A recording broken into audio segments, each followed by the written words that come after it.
Thank you Teja. And ఇప్పుడు మా మహేష్ విట్ట గారిని మాట్లాడవలసిందిగా రిక్వెస్ట్ చేస్తున్నాం. అంతా మా రాయలసీమ వాళ్ళే ఉన్నారు ఈరోజు, మా అమర్దీప్ మొత్తం మేమే. మీడియాకి నమస్కారం అండి. ఎప్పుడు ప్రెస్ మీట్లు చూడడమే కానీ ఫస్ట్ టైం ప్రెస్ మీట్కి వచ్చాను. నేను కొంచెం టెన్షన్ ఉంది. అండ్ ఫస్ట్ ఈ కథ విన్నప్పుడు అనుకున్న అమర్ సక్సెస్ కొట్టేసినాడు అని. ఎందుకంటే ఈ కాలం అంటే మా ఫ్రెండ్స్ చాలామంది డైరెక్టర్స్ ఉన్నారు. అండ్ డైరెక్టర్ ట్రైల్స్లో ఉండు. నేను కూడా డైరెక్టర్ అవ్వాలని చెప్పి యాక్టర్ అయినా. ఎవరికైనా కథ చెప్పినప్పుడు ఇందులో ఫైట్లు లేవా, ఇందులో ఐటమ్ సాంగులు లేవా అని అడిగే వాళ్ళు ఎక్కువ ఉన్నారు. కానీ మావాడు మాత్రము సినిమాలో అమర్తో పాటు ఈక్వల్గా దాదాపు 10 క్యారెక్టర్లు ఉంటాయి.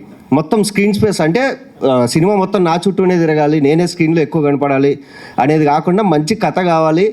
ఆ కథ ఫస్ట్ జనాల్లోకి వెళ్తే చాలు, సినిమా హిట్ పడితే తర్వాత చూసుకుందాం అనే మైండ్ సెట్తో ఉన్నాడు.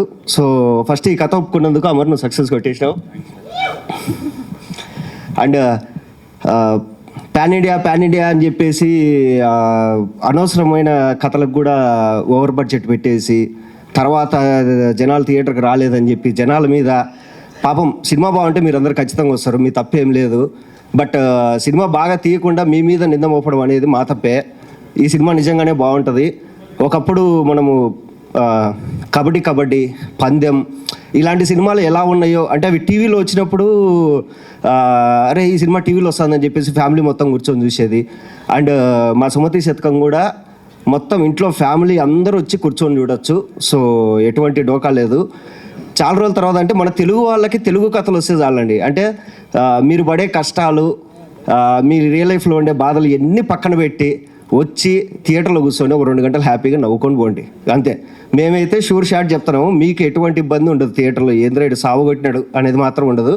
2 గంటలు హ్యాపీగా నవ్వుకోవచ్చు. అదైతే మా నాయుడు పక్కా ప్లాన్ చేసినాడు. సో ఇది పక్కా తెలుగు సినిమా. యాక్చువల్లీ పండగ రావాలి, బట్ ఆ కాంపిటీషన్లో ఎందుకులే అని చెప్పేసి 1 నెల తర్వాత వస్తుంది. అండ్ సుమతి శతకం టీం అందరికీ, అంటే ఆ టీంలో నేను కూడా ఉన్నా, మా అందరికీ మీ సైడ్ నుంచి సపోర్ట్ వస్తుందని ఖచ్చితంగా కోరుకుంటున్నాను. థ్యాంక్ యూ మహేష్ గారు, thank you so much. And ఇప్పుడు మా అమర్దీప్ గారు నాన్న